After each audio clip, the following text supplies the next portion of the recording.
እኔ ስደት ላይ 2 ዓመት ጨርሼ 3 ዓመት ጀምራለሁ። ግን ወላሂ ለቤተሰቤም እልካለሁ 2 ዓመት ልኬ አሁን ደግሞ አንድ ብራዘር አለኝ። እሱም ወደ ሳውዲ ወይ ወደ ዱባይ አምጪኝ እያለኝ ነው። እኔ ደግሞ ትንሽ እያመመኝ ነው ገባለሁ ስሉም ቤተሰብም በጣም ከበደኝ። እስቲ ምክር ፈልጋለሁ። ለአንተ ደግሞ እድሜና ጤና ይስጥህ። ታችም ቁጭ ብዬ ብዙ ጊዜ አዳምጣለሁ። ስደት ያለ ሰው ደግሞ ማንም አይረዳም። አሁን 3 ዓመት ጀምራለሁ 2 ዓመት ጨርሼ እና ቤተሰቤ ደግሞ ገባለሁ ስል ትንሽም እያመመኝ ስለሆነ አትግቢ፣ ለምንድን ነው የምትገቢ? ቁጭ በይ። እኔ ደግሞ እናቴንም ረዳለሁ እህቴንም ረዳለሁ። አሁን ደግሞ አንድ ወንድሜ ያለኝ እሱ ደግሞ ካላመጣሽኝ አሁን በዚህን ሰዓት 5 ሳንቲም የለኝም። ግን ይልካሉ፣ ምንም ነገር ደግሞ አይሰሩም ወይ ቤቱም አያስተካከሉም፣ ያጠፋሉ። ምንም አይመስላቸውም። በቃ ይልካሉ ያጠፋሉ። የ3 ወር የ4 ወር ይልካሉ ያጠፋሉ። ትንሽ ቆይቶ ደግሞ የሚላክሽ ነው ሙሉኝ። ማንም አይረዳኝም። እናጋባለሁ ብዬ ሲያስቡ ደግሞ ወይ ሲነግራቸው ደግሞ ምን ላይ ነው የምትገቡ? ብዙ ነገር ይሉኛሉ። ግን አንተ እስቲ ምክርህን። እኔ ደግሞ ስልኬንም እንደው ሽንት ቤት ውስጥ ከትቼ እጠፋለሁ አንዳንድ ቀን ብዬ አስባለሁ። ወይ ደውዬ ጥሩ ንግግር አያናግሩኝም በገንዘብ እንድገዙኝ ምናምን። ምን ብዬ ንገረህ ወንድሜ? እስቲ ምክርህን። አልቅሼም አይወጣለኝም፣ ነግሬም አይወጣለኝም፣ አይረዱኝም። ለዛውም ብዙ ነገር አለ። እስቲ ምክርህም ደግሞ አንተንም እድሜና ጤና ፈጣሪ ስትክላለሁ። ታች ቁጭ ብዙ ጊዜ ያዳምጣለሁ። ተብሳ ቁርጥን እንኳን ብዙ ነገር ሰማለሁ ታቸውኝ። ለአንተ ደግሞ እድሜና ጤና ፈጣሪ ስትክላለሁ። እስቲ ምክርህ የምትለውን ነገር አዳም። አሁን ምንም የለሽም በአካውንትሽ? ወላሂ 1 ብር የለኝም። ይሞታለሁ እኖራለሁ አላውቅም፣ ፈጣሪ ነው የሚያውቀው። 1 ብር እንደውም ዛሬ መዳሜ ያስገባሻለሁ ብትሉኝ እንኳን 5 ብር የለኝም። ሁሉ ነው የምትልኪላቸው የነበረው?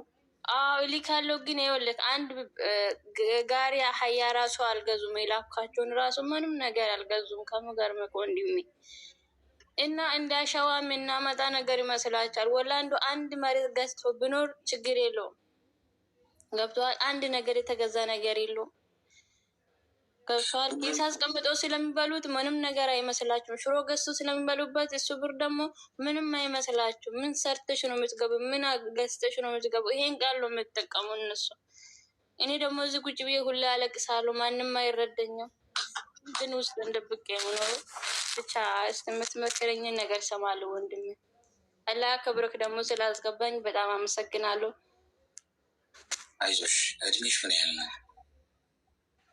እኔ ትንሽ ሆኜ 14 ዓመቴ ሆኜ ያገባሁት፣ 15 ዓመቴ ወጣሁት፣ 16 ዓመት ሳይሆን ወደዚህ መጣሁት። ጩጬ ሆኜ ያገባሁት እና ከዛ ወደዚህ ወደ ስደት ሲመጣ 16 ሳልገባ ነው ወደዚህ መጣሁት። እኔ ራሴ ህፃን ነኝ። ምንድን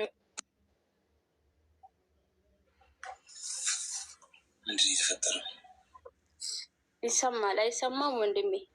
ይሰማል። አዎ እኔ 6 ዓመት ሳይሞላኝ ነው ወደዚህ የመጣው። ወደ 6 ሲገባ ምናምን። አሁን 19 ዓመትሽ ነው? ወደዛ ልገባ እዚህ ከመጣ 3 ዓመት ሲሆነኝ አዎ እንደዛ ነው። እሺ ታርጊና አዳምጪኝ።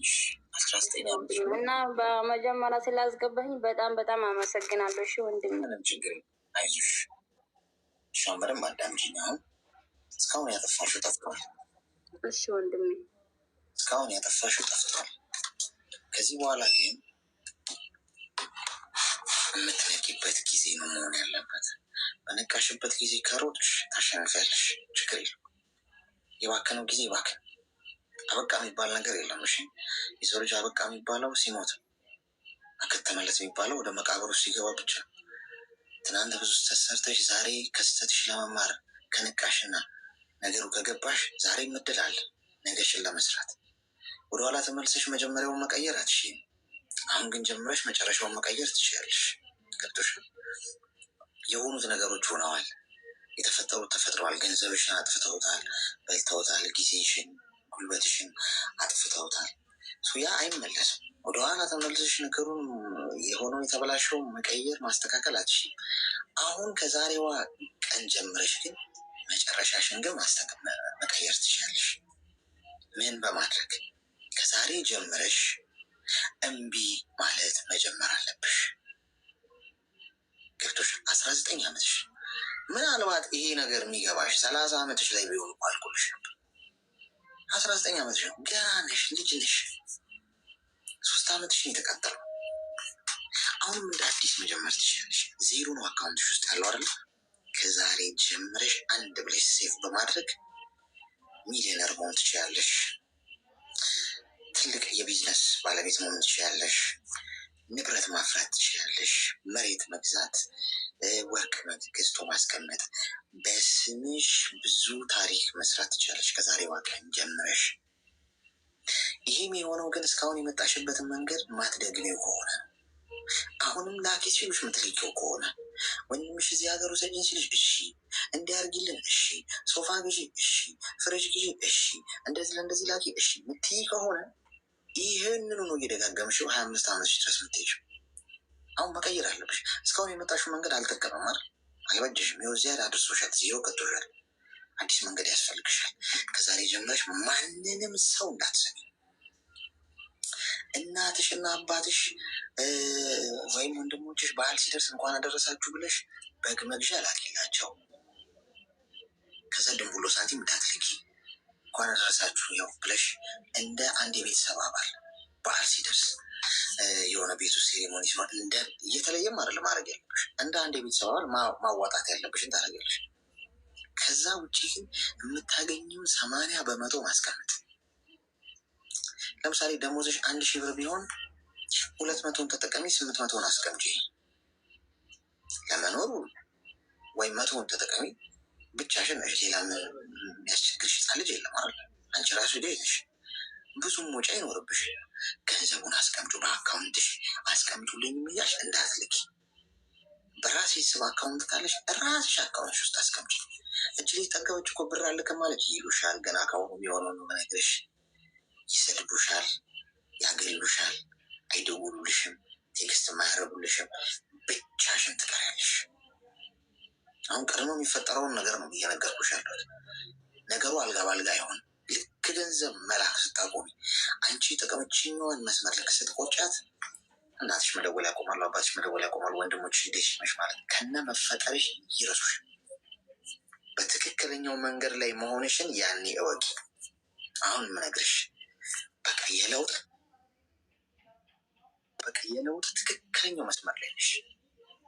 የስሜን ያህል እርግጠኛውን የምነግርሽ ትከበሪበታለሽ። በዚህ መንገድ ስትይሽ ይጠሉሻል፣ ግን ያከብሩሻል። ጠግባለች ይሉሻል፣ ግን እሷ እኮ ገንዘቧን ያዘች ይሉሻል። እንዲህ 2 ዓመት 3 ዓመት ብትሰሪ አካውንትሽ ውስጥ ያለውን ገንዘብ ስታዩ ታመሰግኛለሽ።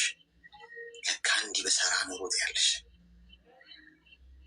ሶስተኛ የምነግርሽ ነገር ገንዘቡን ሴፍ ካደረግሽውን በኋላ እንዲያርጉልኝ ብለሽ ማንንም አምነሽ እንዳትሰጪ። መሬት መግዛት ከፈለግሽ ቀጥለሽ ብሩን ይዘሽው ሀገርሽ ግቢ። መግዛት የምትፈልጊው ራስሽ ተመልከቺ፣ ራስሽ አረጋግጠሽ በእጅሽ ከፍለሽ ግዢ። አርጉልኝ ብለሽ እንዳትልኪ። በገንዘብሽ ጉዳይ ማንም ሰው እንዳታምኝ። አበድሪኝ ይሉሻል፣ እንዳታበድሪ። በተለይ ለቤተሰብ እነዚህን ካደረግሽ ትለወጫለሽ። ግን በጣም በጣም በጣም መጠንቀቅ ያለብሽ ነገር ምንድን ነው?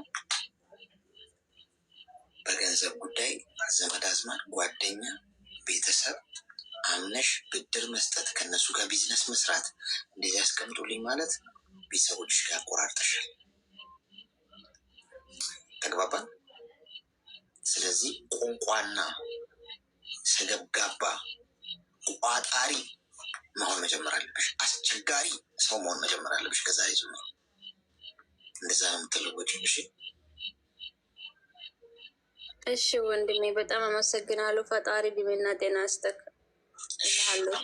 ቃላት የለኝም። እሺ ወንድሜ ቴንኪው አባቴ። አስቸጋሪ ናችሁ ተብላችሁ ታውቃላችሁ? እዚህ ውስጥ ያላችሁ ሰዎች እሷም አስቸጋሪ ነች እኮ። ኧረ እሱ አስቸጋሪ ነው፣ በጣም አስቸጋሪ ሰው ሁኑ ጋይስ። እመኑ፣ እውነት ቀልዴን አይደለም። አስቸጋሪ ሰው ሁኑ። አስቸጋሪ ነው።